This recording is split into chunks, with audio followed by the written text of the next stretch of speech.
तो लास्ट में मैंने सेक्सुअल रिप्रोडक्शन करा था और सेक्सुअल रिप्रोडक्शन का एक पार्ट और अभी करना है हमें। तो हमने क्या क्या देखा था, अमीबा के अंदर binary fusion, multiple fusion and spore formation, fragmentation, regeneration, है ना, ये सब देखा था ना। अब अगला एक हमारा टॉपिक है सेक्सुअल रिप्रोडक्शन में vegetative propagation.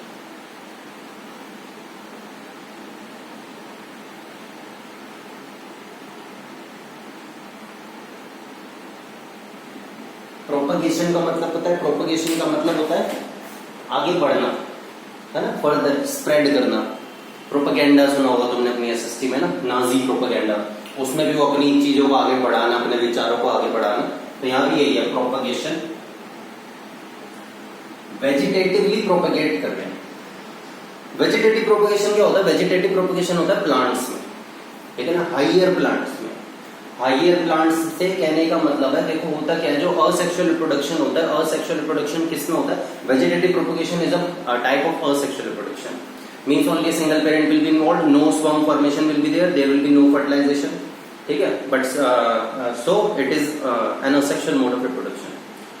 Asexual mode of reproduction जैसा मैंने तुम्हें बताया था usually take place in simple organisms, unicellular organisms और simple multicellular organisms, because it is easy कि एक सेल टूटे और उससे दो बन जाए, है ना, वही दो इंडिविजुअल हो गए।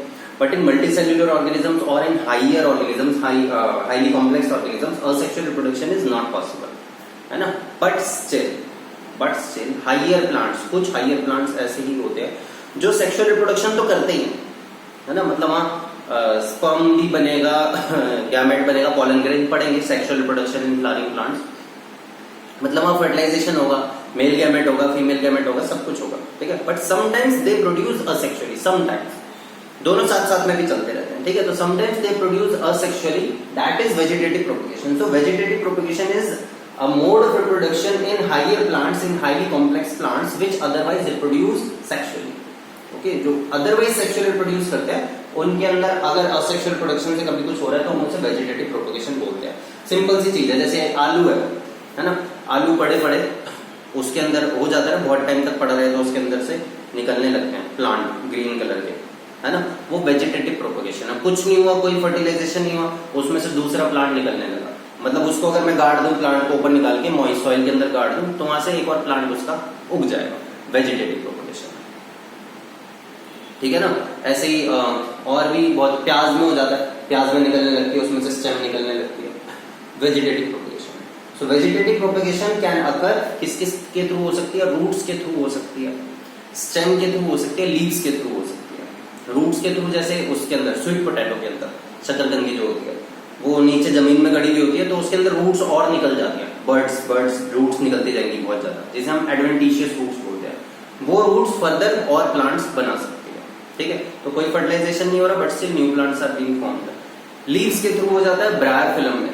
ब्रायोफिलम मतलब वो जो बरगद का पेड़ होता है उसमें लीव्स होती हैं, ऐसे लीव होगी ना, तो उसकी लीव्स पर, ये लीफ है, ऐसे नॉचेज होंगे, मतलब छोटे और छोटी लीफलेट्स होंगी उसकी लीफ के ऊपर, वो बाहर पास में गिर जाएंगी तो जैसे सॉइल में जाएंगी तो उसमें से और प्लांट निकलने लग जाएगा उसको, ठीक है। So this is called vegetative propagation.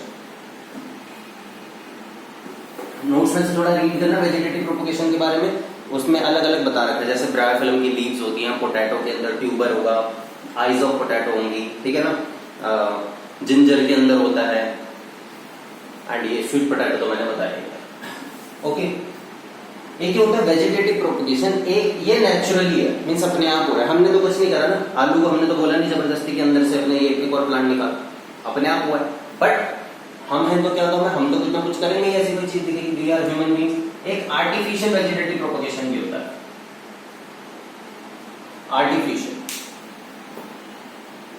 Artificial मतलब जिसमें हम करेंगे, हम ना ह्यूमन बीइंग्स है, हम कुछ प्रोसेस छोड़ते नहीं है, मतलब कोई प्रोसेस अगर नेचुरली हो रहा होता है तो हमें चैन नहीं आता। ये ऐसे नहीं है कि कुछ नेचुरली चल रहा है तो चलने दो, नहीं, ऐसे कैसे नेचुरली चलने दो,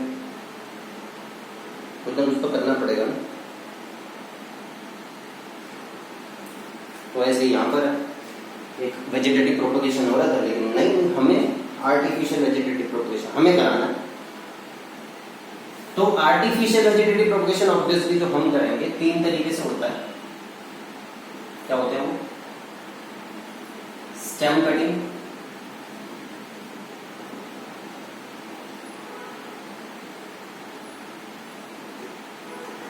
layering, grafting.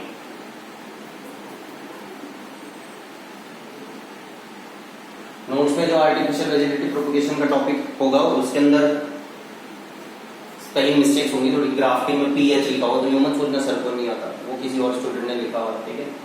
And what do we have to do with spellings when we are studying science, but still मैं गलत नहीं लिखूंगा। स्टेम कटिंग, स्टेम कटिंग के अंदर क्या होता है, मतलब एक सिंपल सा है कि तुमने कलम बोलते हैं हमने, जैसे गुलाब का फूल है, गुलाब की कलम ली, उसकी एक स्टेम ले ली, थोड़ा सा टुकड़ा ले लिया, उसको सॉइल में डाला, थोड़ा पोर्शन ऊपर सॉइल में गाड़ दिया उसको, उसमें अपने आप रूट्स डेवलप हो जाएंगी थोड़े टाइम में मिट्टी में और प्लांट होने लगेगा। स्टेम कटिंग यही है, इतना सही है, छोटे छोटे ही है। तो हमने क्या करा, स्टेम कटिंग में किसी भी प्लांट की जो स्टेम होती है उस स्टेम को सॉइल में, हर किसी में नहीं हो सकता ना, हर किसी में नहीं होता, कुछ कुछ में होता, सॉइल के अंदर लगा दिया, स्टेम को जैसे काट के ऐसे सॉइल में गाड़ दिया, फिर उसमें से दूसरा कोई छोटा सा टुकड़ा प्लांट का साइड से काट तोड़ के उसे लगा, ठीक है। लेयरिंग, लेयरिंग के अंदर क्या करते हैं हम, जैसे लिली में हो जाती है लेयरिंग, ये एक प्लांट है ऐसा, ठीक है ना, ऊंचा सा बड़ा सा प्लांट है,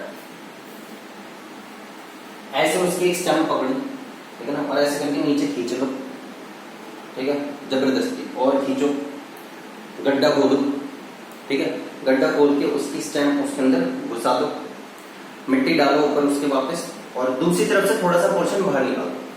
तो क्या हुआ कि जैसे ऐसे प्लांट है, इस प्लांट को खींच के थोड़ा टेढ़ा कर दिया और इसका ऐसे पोर्शन ही मिट्टी में गाड़ दिया और इतना पोर्शन ही मैंने बाहर निकाल रखा है, ठीक है। थोड़े टाइम में क्या होगा, इस पोर्शन में से रूट्स डेवलप हो जाएंगी,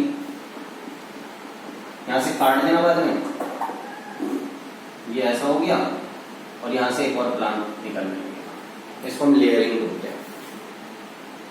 सिंपल है, कोई दिक्कत तो नहीं है। क्या है, ऐसे करके गाढ़ा जमीन में एक पोर्शन उसका बाहर निकला रह दिया, फिर बाद में काट दिया, यहाँ से रूट्स वगैरह डेवलप हो जाएंगे थोड़े टाइम में, उससे प्लांट निकल के आती है planting. Okay, next is grafting. Grafting के अंदर हम क्या करते हैं, grafting I do not consider as such a method of reproduction, vegetative propagation मतलब नहीं लगता नहीं है। क्यों? इसके अंदर कोई नया प्लांट बनता नहीं है, मतलब हम दो प्लांट्स काट के एक तरीके से उनकी कैरेक्टरिस्टिक्स कंबाइन करते हैं। एग्जाम्पल, मतलब प्रोसेस क्या है, ये एक प्लांट है, ठीक है ना, मैंने इस प्लांट को ऐसे काट दिया, ऐसे करके काट दिया, ये नीचे रूट्स वगैरह है, नीचे जमीन में ही लगा हुआ, ठीक है, मतलब ऊपर से काट के वो हटा दिया मैंने, नीचे ऐसे लगा रहे, इसको हम बोलते हैं स्टॉक। अब जैसे इसका ऊपर से काट के साइड में रखे थे ना, ऐसे एक और प्लांट का, इसी के स्पीशीज के प्लांट का ऊपर से उसका पोर्शन काट के ले आया मैं, ऊपर से ऐसे काट दिया, ठीक है, वो नीचे ऐसे ही रह गया, वो ऊपर से काट के ले आया और उसको इसके ऊपर लगा दिया, यहां पर कपड़े से बांध दूंगा मैं, थोड़े टाइम में ये आपस में जुड़ जाएंगे और प्लांट डेवलप हो जाएगा। इसमें फायदा क्या हुआ, ऐसे क्यों करा, पहले दो प्लांट थे, दो को काटा और एक बना दिया, तो फायदा क्या हुआ, फायदा ये हुआ, हम हो सकता है चांस की बात है, हाइब्रिडाइजेशन 9th क्लास में देखा था थोड़ा हमने, इंप्रूवमेंट इन फूड रिसोर्सेज में, हो सकता है कि इन दोनों की कैरेक्टरिस्टिक्स कंबाइन कर जाएं, हो सकता है। जैसे मान लो ये था, इसके फल मीठे थे लेकिन छोटे थे, इसके फल बड़े थे लेकिन फीके थे, दोनों को जोड़ दिया मैंने, हो सकता है इसके फल बड़े भी हो जाए मीठे भी हो जाए, और बार बार बोल रहा हूँ हो सकता है, होने को ये भी हो सकता है छोटे हो जाए और फीके हो जाए, कुछ भी हो सकता है, ठीक है ना। तो ये क्या होता है, ग्राफ्टिंग, इसको हम ग्राफ्ट बोलते हैं, स्टॉक भी बोलते हैं, इसको स्क्योन बोलते हैं, ठीक है। तो कौन से artificial vegetative propagation, stem cutting, layering, grafting. और वैसे कौन से बताए थे, स्टेम से हो जाता है, पोटैटो की आईज होती हैं, ट्यूबर, एंड जिंजर में होता है, ब्रायोफिलम की लीव्स होती हैं, वो पास में गिर जाती है मिट्टी में और वहां से प्लांट उग जाते हैं, ठीक है। तो ये हमारे ऑल सेक्सुअल रिप्रोडक्शन हमारे यहाँ पर खत्म हो जाएगा, ठीक है।